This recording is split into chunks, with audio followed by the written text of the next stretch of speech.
자, 두 번째 시간 수업을 이어가도록 하겠습니다. 아까 대뇌방구의 편측화 간단하게 설명하고 넘어갔었죠. 자, 우리 왼쪽 대뇌방구와 오른쪽 대뇌방구의 기능이 각각 정해져 있다라고 하는 것이 바로 대뇌방구의 편측화예요.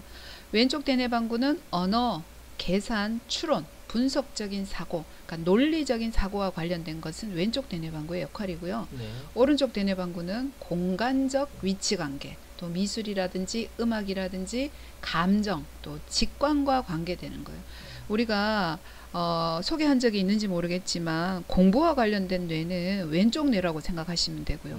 예술적인 뇌는 오른쪽, 예체능과 관련된 것은 오른쪽 뇌라고 생각을 하시면 되겠죠. 자, 만약에 왼쪽 대뇌방구가 손상을 입었어요. 손상된 위치에 따라서 당연히 우리가 장애도 다르게 나타나겠죠. 자, 그러면 일반적으로 왼쪽이 손상되면 신경이 반대쪽으로 교차해서 내려가요. 우리가 겉질 척수로 여러분 기억하시는지 모르겠는데 대뇌 겉질에서 시작해서 속 섬유막을 타고 내려가서 우리가 숨내 부분에서 피라미드 교차를 이루죠. 피라미드 교차할 때 거의 85에서 90% 정도가 교차해서 반대쪽으로 넘어가게 돼요. 그래서 왼쪽 대뇌방구가 손상당했을 때 오른쪽 편에 마비가 강하게 나타나겠죠. 그렇다고 왼쪽이 완전하지는 않아요. 왜냐하면 10에서 15% 정도가 지배를 이루고 있기 때문에 거기에도 약간의 기능장애가 발생하지만 경미하니까 잘 드러나지 않아요. 자, 오른쪽은 그래서 반신마비, 반쪽이 마비된다 이 말이에요. 자, 그리고 왼쪽 같은 경우에는 아까 언어 중추가 왼쪽에 있다 그랬죠. 그래서 언어 상실증이 나타나요. 쓰기와 관련된 것이 왼쪽의 기능이라고 했잖아요. 그래서 서화 감각 상실증이 나타나고, 자, 입체적인 것을 해석하는 능력이 여기에 좀 관계가 되어져요. 그래서 왼쪽이라고 보는 게 입체적인 것을 감지를 해갖고 그것을 논리적으로 판단을 하는 거예요. 생각해야 돼요. 그래서 왼쪽하고 관계가 있고요. 자, 왼쪽이 손상되었을 때 오른쪽에 같은 쪽 반맹이 나타나요. 반맹이라는 것은 시야가 반만 보이는 거예요. 예, 이게 여러분들이 좀 어려운 개념일 수 있는데 제가 뒤에 가서 다시 설명을 해드릴게요. 자, 그 다음에 왼쪽 대뇌방구의 손상은 계산, 불능이 나타나요. 자, 오른쪽은요, 왼쪽 반신마비. 그 다음에 행위상실증이 나타나는데, 자, 구성을 해야 되는데 구성행위상실증이 나타나요. 자, 그리고 국소적인 진압력 장애. 진압력이라는 것은 시간과 장소와 사람에 대한 것을 인식하는 것을 진압력이라고 이야기하는데, 이제 국소적으로 그런 현상이 나타나고요. 공간 자체를 무시하게 돼요. 특히 반쪽 공간. 오른쪽의 대뇌방구가 손상되었으니까 왼쪽 부분의 공간을 무시하는 현상이 나타나고요. 왼쪽 같은 쪽 반맹이 나타나고, 특히 감정적인 것을 잘 컨트롤하지 못하는 경향이 오른쪽 대뇌방구 손상 시에 더 커요. 그러니까 뇌졸중에서 오른쪽 뇌가 손상당했다 그러면 그 환자는 감정장애가 더 많이 나타난다라고 생각을 하시면 되겠죠. 자, 대뇌의 손상을 한번 봅시다. 운동 영역의 병변이 있으면은요, 자, 손상된 특정 영역의 반대편에 몸의 수의적인 운동마비나 행위상실증이 나타나요. 운동 못함증도 나타나고요. 만약에 감각 영역의 병변이 있으면 어떻게 되겠어요? 손상된 영역의 반대쪽에 감각장애, 또 감각을 인식하는 능력, 또 편측, 무시, 증후군 같은 것들이 나타나게 돼요. 자, 우리 대뇌 손상에 보면 마루엽이 아까 감각이라든지 감각을 인식한다 그랬잖아요. 그것을 인식하지 못하는 것을 인식불능이라 그래요. 자, 예를 들어서 실제로 손에서 감각을 느끼는 능력은 그대로 있어요. 우리가 펜을 잡았어요. 원래는 어떻게 해요? 펜은 손가락이 잡아서 감각을 감지해서 뇌에 갖다 주잖아요. 그런데 손가락으로 감지하는 기관은 전혀 문제가 없어요. 근데 뇌로 감각이 들어왔는데 뇌에서 그것을 해석하는 능력에 문제가 생긴 거예요. 그런 것들을 뭐라 한다고요? 인식불능증이라고 이야기합니다. 무시는 그쪽에 있는 것이 잘 보이지 않기 때문에, 아니면 해석을 못하기 때문에 없다라고 생각하고 넘어가 버리는 거. 행위상실증은 실제로 근육도 멀쩡하고 하위 운동신경원도 멀쩡해요. 그래서 근육을 움직이는 신경에는 문제가 없지만 뇌 자체에서 운동 명령을 내려야 되는데 내리는 기관에 있는 뇌가 문제가 생긴 거죠. 그래서 운동 명령을 내리지 못해서 행동을 할 수 없어요. 자, 또는 그 운동을 이해하지 못해서 행동을 할 수 없어요. 이런 것들을 우리가 행위상실증, 실행증이라고 이야기를 합니다. 자, 이마엽이 손상되면요, 불수의 운동, 우리가 이마협은 운동 기능하고 관련되어지죠. 마비가 나타나고요. 또 행위상실증 역시 나타납니다. 자, 쓰기 언어 불능. 그래, 여러분 좀 헷갈릴 것 같아요. 마루협이 손상돼도 행위상실증이 나타나고 이마협이 손상돼도 행위상실증이 나타나는데 왜 그런 것 같아요? 둘 다 비아인데 뭐라 설명해야 되지? 잘 모르겠네요. 잘 모르겠네요. 자, 감각을 가지고 들어와서 그 감각에 대한 것을 이해를 해야지 움직임을 나타낼 수 있죠. 자, 예를 들어서 연필로 글씨를 써요. 그러면 연필을 가지고 글씨를 쓸 때 연필을 잡았는지 안 잡았는지에 대한 감각이 전혀 들어오지 않아요. 그럼 어떻게 해요? 잡았는지 안 잡았는지 모르니까 글씨 쓰기 굉장히 힘들겠죠. 그래서 운동이 안 나타날 수 있죠. 좀 극단적인 경우는 그렇게 설명할 수 있어요. 운동에 있어서 하나의 요건 중에 하나가 감각 입력이라고 보시면 되고요. 자, 그 다음에 우리가 이마협이 손상되었을 때 나타나는 행위상실증은 근육 자체를 동원하지 못하기 때문에 나타나겠죠. 네네. 아예 근육을 여기서 명령을 내려서 야 빨리 근육 수축시켜 라고 명령을 내려야 되는데 명령을 내려보내지 못하는 거예요. 자, 그 다음에 쓰기 언어 불능, 기억장애, 인지장애, 인격변화, 행동변화, 정동장애, 감정과 관련된 장애들을 얘기합니다. 자, 이런 것들은 다 이마협의 기능이고요. 관자협은 청각이죠. 그래서 청각인식 불능, 소리를 잘 못 들으니까 음치가 나타나요. 예, 저도 음치인데 예, 소리를 민감하게 잘 구분을 못해요. 원래 사람들이 듣는 만큼 소리를 표현해낼 수 있거든요. 근데 민감하게 듣지 못하는 사람은 소리도 그만큼 민감하게 표현을 못해내요. 그래서 예를 들어서 기타라든지 여러 가지 악기를 조율할 때 소리를 듣기만 해도 아는 사람들은 청각 영역이 굉장히 민감하고 발달해 있는 거예요. 근데 들어도 잘 분별하지 못하는 것은 일단 청각 영역의 지능이 좀 떨어진다라고 봐야 되는 거죠. 자, 뒤통수엽 손상은요, 시야하고 관계되어져요. 그래서 시야 결손, 시각인식 불능, 안구행위 상실증, 안구실조증 등이 나타날 수 있습니다. 자, 이 뇌는요, 이 바닥핵이죠. 줄무늬체, 시상 밑핵, 흑색질, 이거는 우리가 중간뇌에 있는 부분이고, 자, 서로 이렇게 복잡한 신경 연결을 이루고 있어요. 우리 대뇌 겉질이 손상당해도 움직임을 잘 유도해내지 못하지만 바닥핵이 역시 손상당해도 운동이 잘 일어나지 않아요. 자, 예, 이제 얘는 프로그램을 계획한다라고 이야기한다면 여기는 적절하게 선택해주는 그런 기능들을 담당을 해요. 예를 들어서 우리가 파킨슨병 같은 경우에는 바닥핵 장애거든요. 바닥핵이 손상이 되어지면요, 우리가 팔을 움직여야 될 때 빨리 그 프로그램을 선택을 못해서 머뭇머뭇거리는 동작들이 나타나는 거예요. 그래서 우리가 한 영역에 문제가 생겼다 그러면 연관지어서 운동장애가 생겨날 수 있습니다. 자, 우리가 바닥핵을 한번 복습을 해보면요, 자, 바닥핵은요, 줄무늬체, 편도체, 담장, 자, 이런 것들이 다 들어가죠. 근데 해부학적인 구조상으로 모여있는 바닥에 있는 핵들이죠. 그리고 우리가 해부학적 바닥핵이라고 이야기하는데 꼬리핵과 렌즈핵 안에는 뭐가 들어가 있어요? 조가비핵과 창백핵. 이거 가끔씩 국가고시 문제 나오더라고요. 예, 줄무늬체가 뭔지도 이렇게 가끔씩, 예, 세 줄무늬체가 무엇인지, 이 줄무늬체 전체가 뭐로 구성이 되어 있는지 이런 것들도 한 번씩 기초적인 해부학 문제에 나와요. 자, 기능적인 바닥핵은요, 꼬리핵, 렌즈에 그 다음에 뭐가 들어가냐 하면 중간내의 흑색질이 기능적으로 바닥핵하고 연결이 되어져 있어요. 그 다음에 사이 내의 시상 밑핵 같은 경우에도 포함되죠. 좀 전에 봤던 이것이 어떻게 해요? 실제로 바닥핵은 얘네들만 얘기하면 되잖아요. 얘네들만 얘기하면 되는데 기능적으로 시상하고 시상 밑핵하고 흑색질하고 연결이 되어 있는 거예요. 서로 운동이. 그래서 그 기능적으로 얘기할 때는 바닥핵을 얘기할 때 이 흑색질과 시상 밑핵 같은 것들을 같이 포함시킵니다. 자, 바닥핵의 기능은 근육의 운동과 긴장성을 억제하고 조절하는 고리 모양의 회로이다 이렇게 생각하시면 됩니다. 자, 바닥핵 손상의 대표적인 증상이 뭐예요? 리지디티가 나타나요.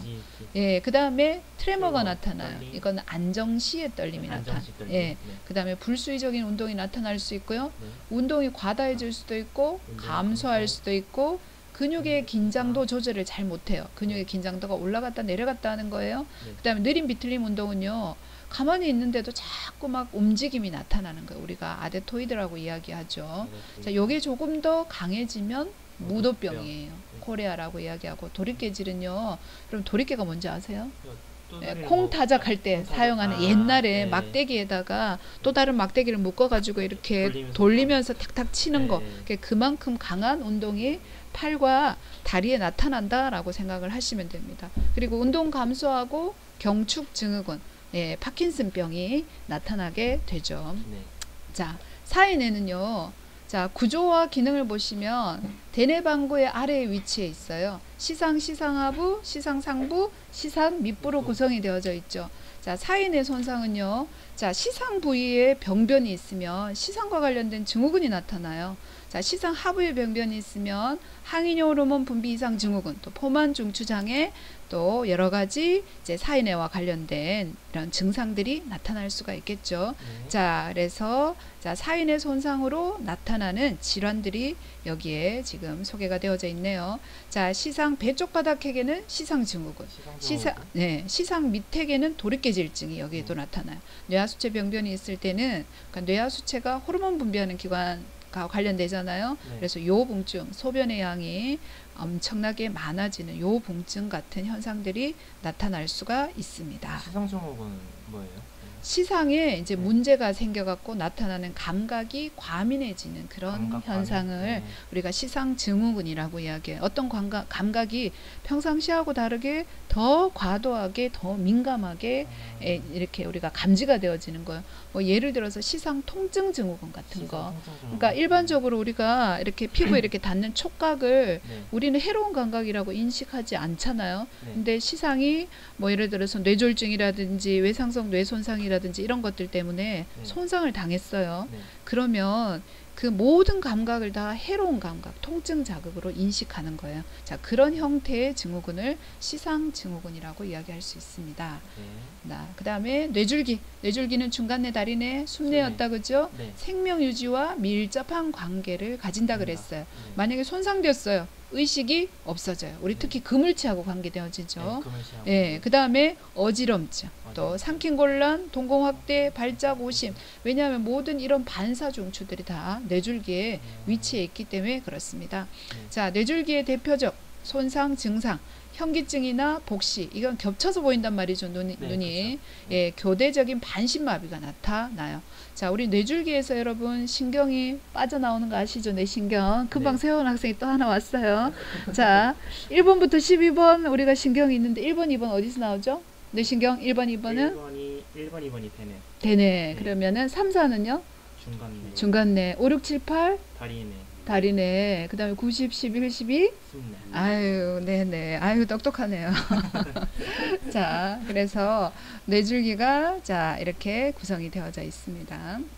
자, 손해를 간단하게 보면 자, 손해는요, 비교 측정기라고 이야기를 했어요. 자, 그림에서 지금 여기 위에가 뭐가 있냐면 뇌가 있겠죠. 자, 뇌에서 정보가 내려갈 때 요 중간 손해 다리를 통해서 손해로 들어가요. 자, 말초에서부터 올라오는 고유 감각 있죠. 우리가 머슬 스핀들 같은 데서 들어오는 근 감각 같은 거 있죠. 이런 것들은 손해로 들어가게 되죠. 자, 손해 겉질에서 처리된 두 가지 입력 정보는요. 우리가 여기에 보면 치아핵이라고 하죠. 치아핵을 통해서 시상적으로 올라가서 결국 대뇌 겉질로 가게 돼요. 그러면 손에 가는 역할은 뭐냐 하면 대뇌에서 내려오는 정보, 그리고 아래쪽에서 말초에서 실제로 운동이 일어나고 나서 들어온 감각 정보를 비교해요. 그래서 비교해서 실제로 내려진 운동 명령과 같은가 다른가를 판단해 주는 역할을 해요.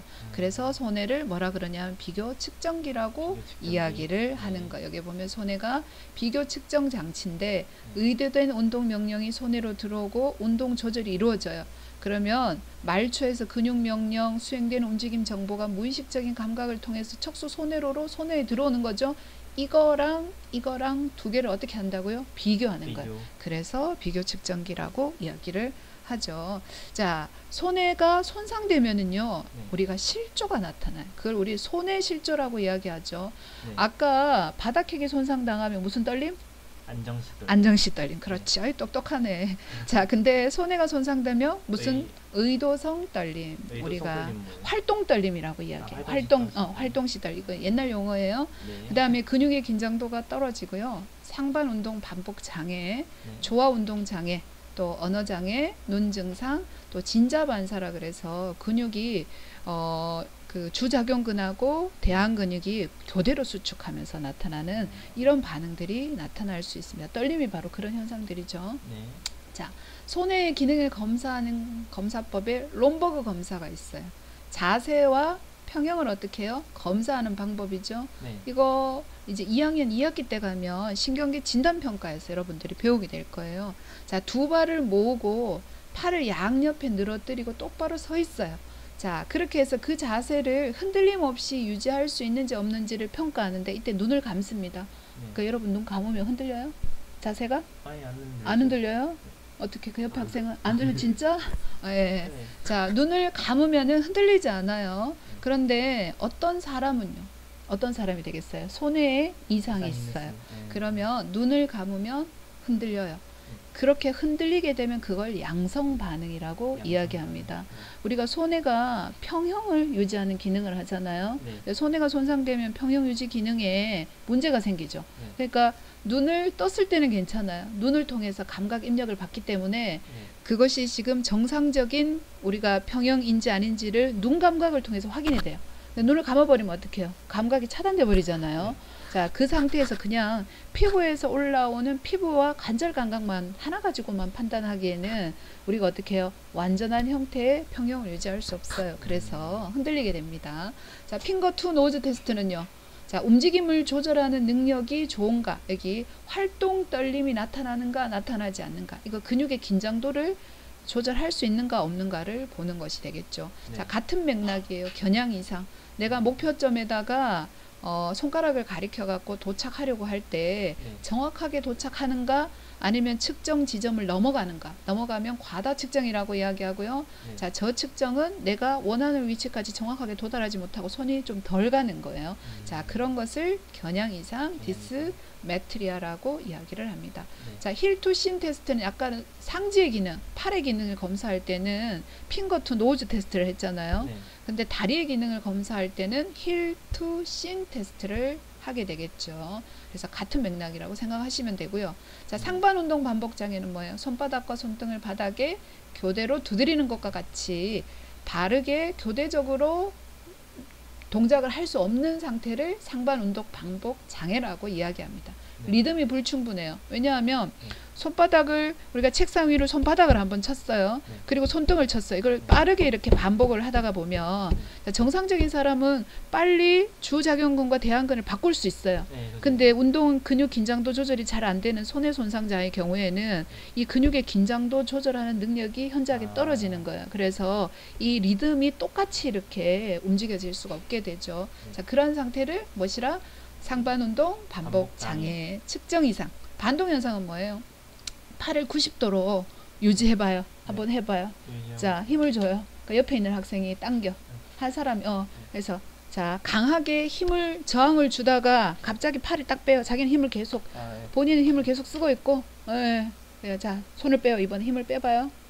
그랬을 때 지금 A 학생은 자기 얼굴을 치지 않았어요. 자, 그런데 손해가 손상되었다 그러면 강하게 이렇게 자기 몸 쪽으로 어떻게 해요? 근육이 힘을 줘갖고 당기고 있다가 상대편이 힘을 빼버리면 그 힘 조절이 제때 안 되는 거예요. 그래서 얼굴을 치게 되는 거예요. 자, 그런 현상을 무엇이라? 반동 현상이다 라고 이야기를 합니다.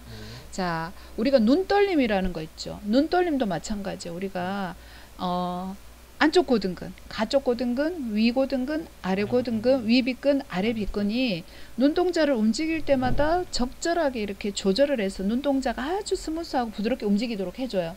근데 근육의 긴장도 조절이 잘 안 돼요. 그러면 어떻게 해요?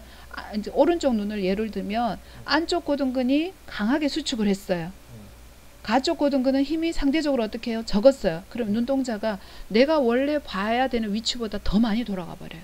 이걸 교정하기 위해서 얼른 어떻게 해요? 비교 측정기에서 다시 가쪽 고등근을 잡아당겨요. 이때도 어떻게 힘 조절을 잘못해서 눈동자를 너무 많이 오른쪽으로 가져가는 거예요. 이것이 반복이 되면서 눈떨림이 나타나는 것을 우리가 안구 진탕증이라고 이야기해요. 흔들리는 예, 이 안구 진탕증이 안쪽 고등근, 가쪽 고등근의 문제면 좌우로 흔들리겠죠. 네. 근데 위 고등근과 아래 고등근이 문제면 어떻게 해요? 위아래로 많이 위아래. 흔들리게 아, 되는 거죠. 그렇구나. 그래서 수직안진, 수평안진 이런 말들을 쓰게 됩니다. 네. 자, 보행실조도 마찬가지예요.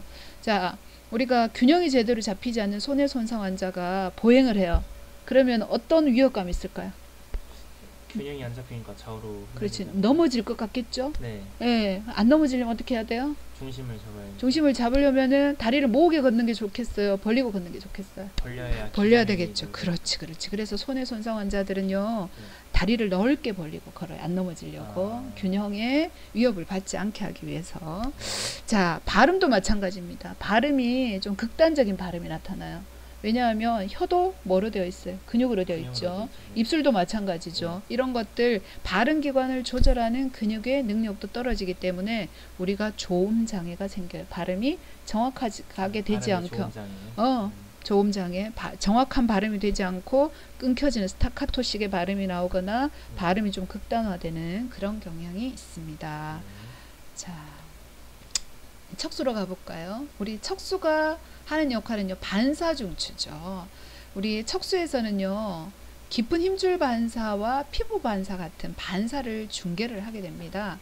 자, 이 척수는요, 자, 올라가는 경로를 우리가 보통 뭐라 그래요? 감각, 오름신경로죠. 자, 내려가는 경로는 뭐예요? 뭘 담당해요? 운동을 담당하죠. 네. 내림신경로예요. 자, 우리 오름신경로 이 뒷섬유 기둥에 있는 것 안쪽이 뭐예요? 널판다발. 그 다음에 쐐기다발이고요. 그 다음에 척수소내로, 앞척수소내로, 뒤척수소내로. 얘는 말 그대로 어디에서 어디로 올라가는 거예요? 척수에서 소내까지 정보를 전달해 주는 거예요. 이거는 무의식적인 감각에 속해요. 하지만 널판다발, 쐐기다발 같은 경우에 나중에 시상까지 올라가거든요. 이거는 의식적인 감각들에 속하죠. 자, 그 다음에 앞가쪽 경로, 그래서 척수 시상로, 척수 구물로도 역시 우리가 척수 시상로는 의식할 수 있는 감각이 됩니다. 자, 내림신경로를 한번 봅시다. 내림신경로를 보시면요, 우리가 가장 잘 알고 있는 게 가쪽 겉질 척수래요. 이게 대뇌 겉질에서 뭐예요? 숨내 피라미드 교차를 하고 나서 내려오는 경로가 바로 가쪽 겉질 척수래요. 그 다음에 앞겉질 척수로는 뭔가요? 이거는 교차하지 않은 섬유가 내려오는 경로가 앞겉질 척수로가 돼요. 자, 나머지 가쪽 그물 척수로, 덮개 척수로, 안쪽 그물 척수로, 가쪽 안뜰 척수로, 그리고 안쪽 안뜰 척수로. 얘네들은 다 뭐예요? 바깥 피라미드로. 혹시 피라미드로하고 바깥 피라미드로의 차이를 아세요? 그 UMN이랑 LMN 병변 아닌데요. UMN 병변이랑 똑같은데 잘 모르겠어요. 자기 학생 B는 진짜 안 되겠네 이 친구들이. 자, 피라미드로는요, 우리가 주로 의식적인 감각을, 의식적인 운동을 담당하는 거고요. 몸의 팔과 다리의 먼 쪽의 운동을 주로 지배해요. 예, 그래서 수의적인 움직임을 지배한다면 바깥 피라미드로는 몸통의 균형과 안정성을 조절하고 근육의 긴장도를 조절하는 거예요. 불수의적인 운동하고 관계되어지죠. 그래서 겉질 척수로는 피라미드로예요.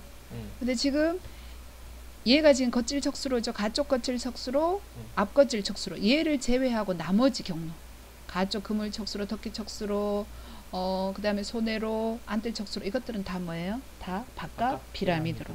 자세, 균형, 근육의 활성, 그 다음에 안정성, 뭐 이런 것들을 조절한다라고 생각해요. 주로 몸 쪽에 있는 것을 조절해요. 자세를 조절하려면 몸 쪽에 아무리 자세를 조절해보면 뭐예요? 몸통에 있는 것을 조절해야 되겠죠. 오케이, 그렇습니다. 자, 오름신경로, 예, 우리가 여러분 요거 한번 살펴보세요. 뒷섬유 기둥, 척수소내로, 척수시상로. 요거 예전에 우리가 중요하게 외웠었죠. 다 안다고 생각하고. 그 다음에 내림신경로, 피라미드로 하고 바깥 피라미드로. 여기 정리되어져 있죠. 자, 가쪽 겉질 척수로, 앞겉질 척수로. 바깥 피라미드로 올리브, 적색, 객, 안뜰, 그물체, 덮개.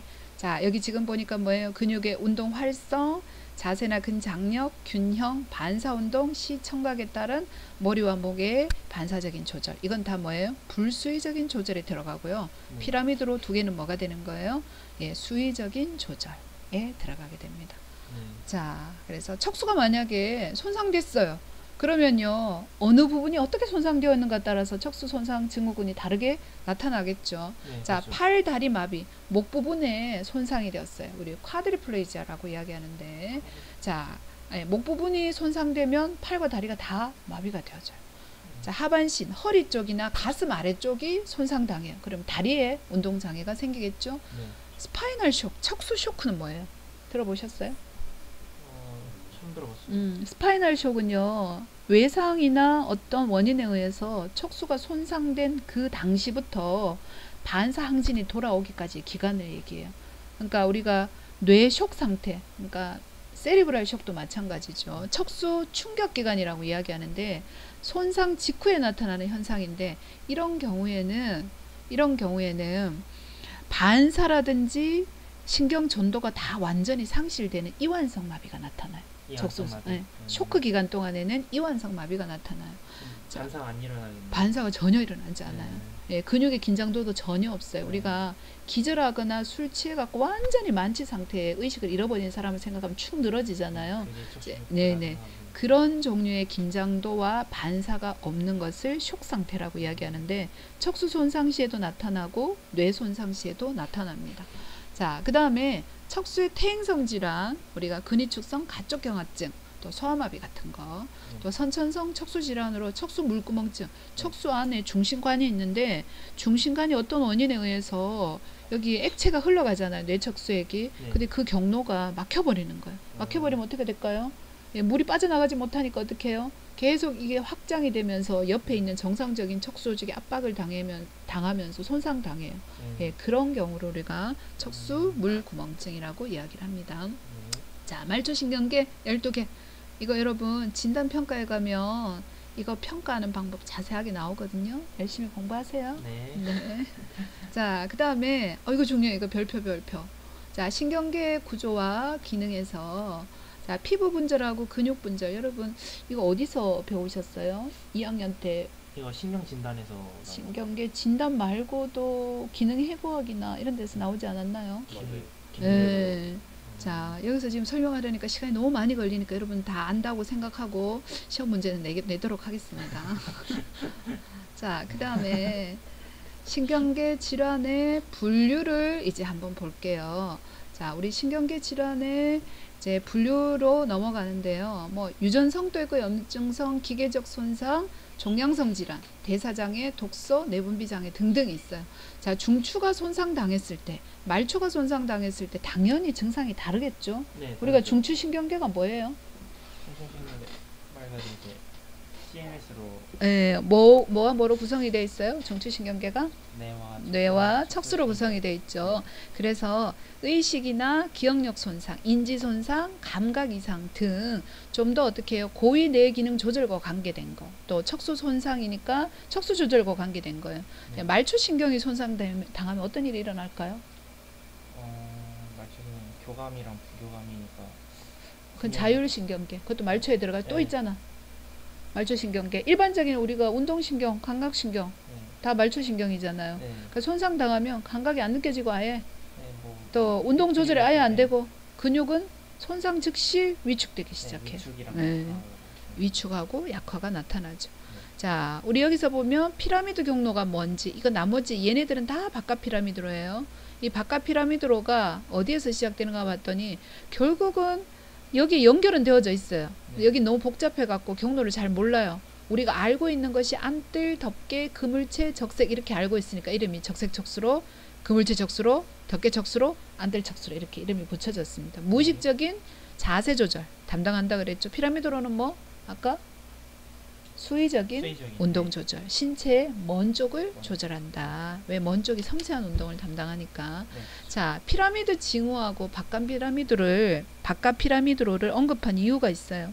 자, 피라미드로 징후는요, 우리가 알고 있는 질환 중에서 뭐하고 관계가 있냐 하면 예를 들어서 뇌졸중.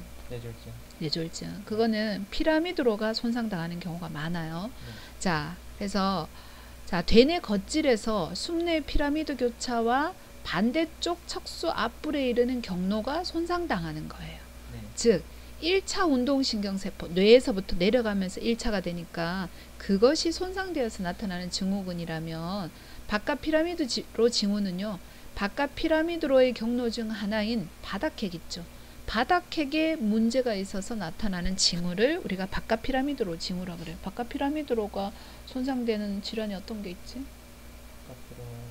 바닥핵 손상되는 질환. 파킨슨. 그렇죠. 뇌성마비도. 그러고 아까 뭐 도리깨질증, 그 다음에 무도병 이런 것들도 바닥핵 손상하고 관계가 많아요. 자, 피라미드로 징후는요. 근육 긴장을 보면 접칼 현상이나 강직 또는 경직이라 그래 스파스티시티가 나타나요. 예, 주로 팔에서는 굽힌근이 강직이 심하고 경직이 심하고 다리에서는 편근이 심해요. 단축이 있어요. 짧아졌단 말이에요. 펴려고 하면 신장, 펴에 대해서 엄청 저항이 강해요. 불수의적인 운동은 별로 없어요. 얘네들이 가만히 있는데 막 떨려갖고 막 이러지 않고 그냥 강직된 채 가만히 있는 거예요. 예.